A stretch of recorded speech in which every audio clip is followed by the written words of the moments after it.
And this is day 276. We're reading the whole Bible this year, and today we're on Matthew 2. We're talking about the young life of Jesus. This section of scripture actually takes place in the midst of Luke 2. Luke 2:38 takes us right up to the end of the day that Joseph and Mary bring Jesus to the temple to be circumcised and presented. Verse 41 begins the account of them going to the temple at age 12. And in between there, we have two verses that just give us, they moved to Nazareth and he grew up there in the region of Galilee and became strong. We've got just shy of 12 years to fill in the gaps. We don't have much there. We have just a little bit from Matthew chapter 2. We know for sure it happened after the circumcision because now they're back down in Bethlehem. Two things tell us that it's probably more like about a year and a half into Jesus' life when these things happen. First one is the Magi come out from the east with all these expensive gifts, probably a whole entourage, are searching for a child that has been born in the region. They're expecting to find a young king in Jerusalem, and that's not where they find him. They find him in Bethlehem. They're pointed in that direction by prophecy from Micah 5:2, which is pretty cool. But also, when Herod calls for the death of all the children, he doesn't say, take out every infant. That's all he would have to say if it was a brand new child. Instead, he says, take out everybody under 2 years old. That probably means that Jesus is not 2 or, like 2 or a little over, probably well enough under the age of 2 that if you're looking for every child 2 years and under, you're easily going to catch the kid that's in there. But you wouldn't say toddler age if you're looking for infants. The length of time it takes to travel from the east, as well as, and they're not coming from, China or anything. They're just coming from the Middle Eastern nations. But seeing a star, planning and organizing and getting this whole thing together and getting on the move and doing all of that isn't something you do in a day. It's something you do over months, if not a year. Good chance Jesus is a year and a half old. Best guess, scholars agree. Makes sense to me as I've processed through that as well.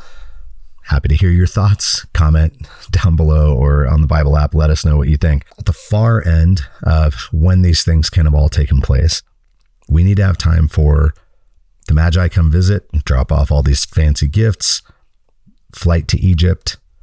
Herod takes out innocents, and then Herod dies at some point after. And it doesn't say these all happened back to back to back to back to back. It's not like Joseph and Mary took a 2-week vacation to Egypt and then came right back. They moved to Egypt. That takes months. They're there for a while. Then they come back, and that travel takes a while. So, but the marker we have there is that we know that Herod died in AD 4. And so Jesus is at most 4 years old at this time. He's at least a year and a half old. And this gives us a little bit of time toward the beginning of that gap that we have from Luke 2. Some other interesting things. The Magi, getting back to them. They're not kings, even though there's a song called We Three Kings. There's nothing that tells us that they're kings. Actually, there is a passage that hints at the possibility that they could be kings. There's some places that even give them names. The names come from legend. There's no credible source for those names whatsoever, especially not in the Bible. But in Isaiah chapter 60, if you read it, it feels like it's talking about this moment. It says kings from the east and powerful people come to worship the Lord. They follow his light, the star. And then it says that they come in a caravan of camels or a multitude of camels, bringing all of that, and then bringing frankincense and myrrh specifically mentioned. And then here they are. It's only spoken of a couple of times in scripture, and Isaiah 60 and Matthew 2 are two of those times. So read it, check it out, tell me what you think. But the Magi, some sort of astrologers, following some sort of probably pagan worship that leads them to look to and follow the stars, but they see an indicator of a king, and then they're reading prophecies like the one in Micah 2 or Micah 5.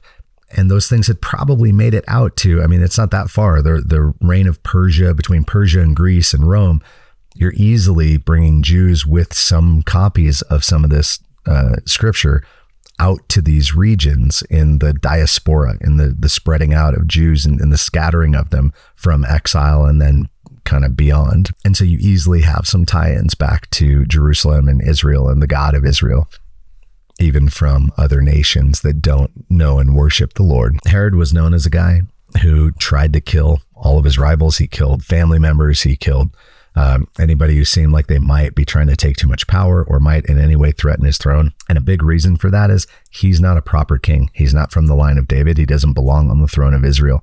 So he's pretty paranoid about losing it. And according to historical documents we have, that got worse toward the end of his life. If he dies in AD 4, and we know that Jesus is born within a couple of years before that, then we know for sure that this is in that period where he is super paranoid and crazy and just killing everybody that might in any way be some sort of threat. Given that kind of erratic and paranoid behavior, that might explain why in no extra biblical meaning outside of the scriptures, there's no record of this massacre in Bethlehem. That could mean that he gives this order to kill all the babies under 2 years old, and most people didn't listen to it, or they started and went, I can't do this. This is ridiculous. And they stopped.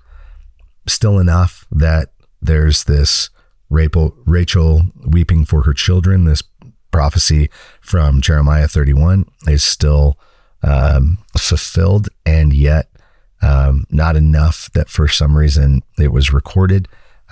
It could also be that this happened somewhat, but it was one among so many other things that just nobody saw that to stand out enough to be worth talking about, when it's like, okay, he's killing all his family members and everything. For whatever reason, it doesn't give us any reason to doubt Matthew's account. We have enough validated information and timelines and things here to trust what he says. It's just an interesting fact. I think the biggest interesting and even heart-tugging thing that I find in here is not any of those little details like that, but even more, it's just seeing God's providence. Like in all the prophecy fulfilled, there's a quote from Micah, there's a quote from Hosea, there's a quote from Jeremiah, there's this connection with Isaiah 60, there's bringing in magicians or astrologers from the east, there's the angel appearing to Joseph and Mary once again, leading them out of harm's way and then calling them back when it's time and safe. God is in control.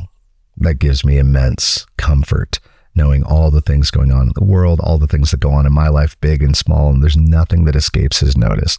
There's nothing that's beyond his power to heal, to repair, to protect from, and to know that no matter what happens, that we are still in God's hands. Endless comfort in that. That's what stands out to me, just the glory and wonder of who God is, and that he went through all of this, orchestrated all of these things in this right moment in human history to bring about our salvation and deliverance. I'd love to hear what stands out to you. So let's talk about that in the chat. Thanks for joining us on this journey. Be rad for Jesus.